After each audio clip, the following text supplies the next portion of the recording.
But let's move on to day 2. We enter the world of AI, image generation, and customization. Things get really futuristic here. They're talking about taking photos, static photos, and converting them into dynamic images. Hold on, explain that one to me. Okay. Imagine taking a still portrait and making the eyes blink, maybe the head turns, even adding a smile. It's about making those images come to life in a way that we couldn't even imagine before. You're telling me I could have a photo of myself, like winking at everyone? Sign me up. Yeah, it's pretty wild. But wait, there's more. They also talk about advanced techniques like face fusion and motion transfer. Okay, now we're getting into some sci-fi stuff. Break those down for me. Yeah. So face fusion, pretty much what it sounds like. Merging facial features from different images, creating a digital composite, like blending elements from different sources to make a totally new face. Whoa! Yeah. That's pretty wild. And motion transfer. Motion transfer is really cool. Imagine taking the movements from a video, like a dancer, their graceful steps, and then applying those movements to a still photo, like animating a static image, but with, realistic movements. I officially feel like I'm living in the future. I never knew AI could do such crazy things with photos. And it doesn't stop there. They even mentioned AI-assisted commercial portrait solutions and intelligent scene and lighting simulation. Wait, so AI can help you, like set up the perfect lighting for a photo shoot? Exactly. Think of it like this. You input, your subject, the environment, your desired mood, and the AI. It suggests the best camera settings, lighting configurations, even posing ideas. That's impressive. Wouldn't that kind of take away from the art of photography, though? That's a good question. Some people might see it as a threat, but others see it as an opportunity. Imagine if AI could handle all the technical stuff. Then photographers could really focus on the creative side. The composition, storytelling, the emotional connection. So it's more like AI as a collaborator. Yeah. Not a replacement. Well, Okay. I see. it's about augmenting human creativity, not, getting rid of it. Well, let's move on to day 3, the grand finale. Digital avatars and commercial applications. Right. It's not just about making these digital avatars. It's actually using them to build your brand and maybe even make some money. That's pretty smart. It is. It's really smart. They cover everything from customizing your avatar's voice and appearance to navigating the world of personal IP management. It's like building your own digital identity that can exist in all these different online spaces. That's so cool. But it also makes you think about, what does this mean for identity and representation online? Like if we can create these perfect versions of ourselves, what does that mean for our real selves? It's a big question. Yeah. It is. And it's one we'll keep exploring as we continue this deep dive. I mean, too. AI and portrait photography. Stay tuned.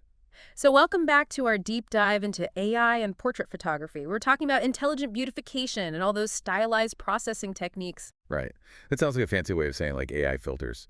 But I have a feeling it's more than just that. Oh, yeah. It's way more complex. Think about it this way. Imagine an AI that's been trained on millions of faces, a massive data set. So it learns to recognize patterns and features. The ones humans generally find attractive? Yep. Things like symmetry, clear skin, bright eyes, all those classic beauty standards. So it's like having a digital makeup artist. Sure. Instead of actually applying makeup, it's analyzing the image. Yes. And making these subtle changes. Exactly. It can smooth out blemishes, brighten skin tones, even adjust proportions to fit those beauty standards. That's pretty incredible. But also kind of makes you think. It does. Right? Yeah. Like who defines these beauty standards anyway? It's a good question. Is AI just going to reinforce those same old ideas? That's definitely something to consider as this technology becomes more common. But for now, let's talk about the stylized processing techniques. This is where AI gets really creative. Okay. I'm intrigued. Imagine transforming your portraits into actual works of art. Think like Impressionism, pop art, or even a Renaissance painting style. Oh, like my portrait could look like it was painted by Van Gogh. Exactly. That's amazing. And there are tons of other options. You can create images with a dreamlike quality or apply filters that mimic old film. It's like having unlimited artistic choices. Pretty much. Okay, so day 2, Right. They're exploring AI, image generation, and customization. We were talking about those dynamic images. Yeah.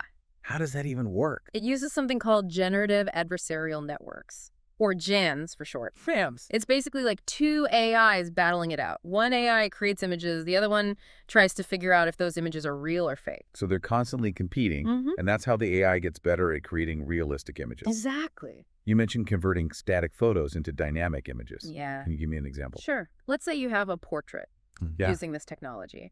You could make the person's eyes blink, their head turn, even add a subtle smile. Wow. It's like bringing the image to life. It is. That's pretty cool. Imagine the possibilities for creating engaging content. Yeah. And remember, they also mentioned face fusion and motion transfer. Right. Those sound intense. Face fusion is basically what it sounds like. Merging faces together, taking elements from different faces, and combining them to create a new one. Okay. That's both fascinating and a little creepy. What about motion transfer? That one is super cool. Imagine taking the movements from a video, like a dancer's movements, and applying them to a still image. So I could take a video of like a professional dancer and then make a photo of myself come alive, dancing like a pro. You got it. Obviously, the actual process is a bit more complex, but you get the idea. This is amazing. And we haven't even talked about the AI-assisted commercial portrait solutions and the intelligence scene and lighting simulation. It's like AI is becoming the ultimate photography assistant. It really is. They're even talking about AI that can analyze a scene and suggest the perfect lighting and camera settings. That's incredible. It is. Okay. I'm definitely ready for day 3 of this workshop. Day 3 is all about digital avatars and commercial applications. Right. They're connecting all this creative potential with actual business applications. You're not just learning how to create these avatars. You're also learning how to use them strategically. Exactly. To like make money. Yeah.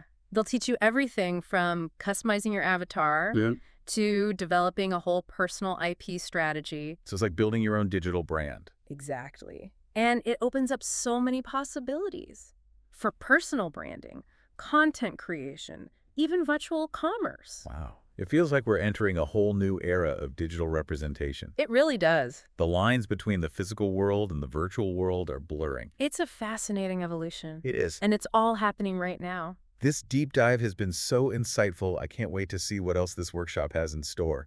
Right, welcome back, everybody. We've been exploring how AI is like shaking up the world of portrait photography. It can enhance photos, transform them, even animate them. But let's step back for a second.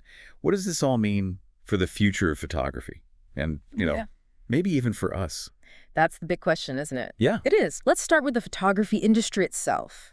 Could AI make photography more accessible to everyone? Or will it, like, you know, disrupt professional photographers? Right. Imagine someone who's never even picked up a camera, creating amazing portraits.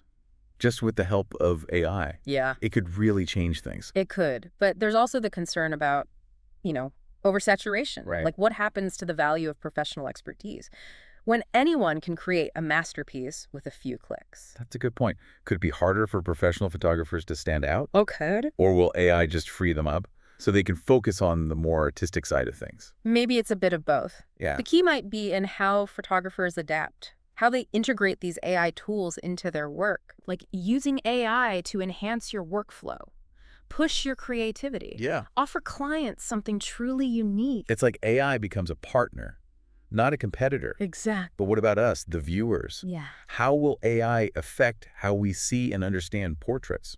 That's where things get really interesting. Okay. As AI-generated images become more common, it could blur the lines between what's real and what's fake. Whoa. Yeah. Like scrolling through social media. Yeah.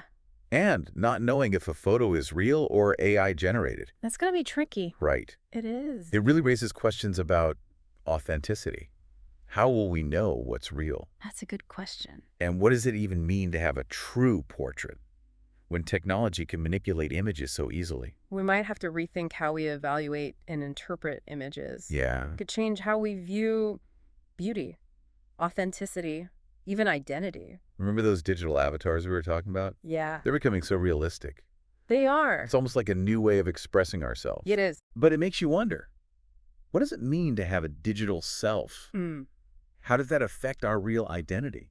It's a big question. Yeah. It is. It's not just about pretty pictures anymore. It's about how we present ourselves, how we connect with each other, maybe even what it means to be human in this digital world. It's mind-blowing. It really is. It is. And it all comes back to this workshop in New Taipei City. It's not just teaching technical skills. It's making people think about these big questions about art, technology, and humanity. It's like a philosophy class Yeah. disguised as a photography workshop. Exactly. So what's the takeaway for our listeners? I think the important thing is to approach AI with curiosity, but also a critical eye. Like- AI has incredible potential to revolutionize photography, Yeah. unlock all these creative possibilities, but we also need to be aware of the ethical implications. You're right. It's a complex issue. So as we wrap up this deep dive, we'll leave you with one final thought.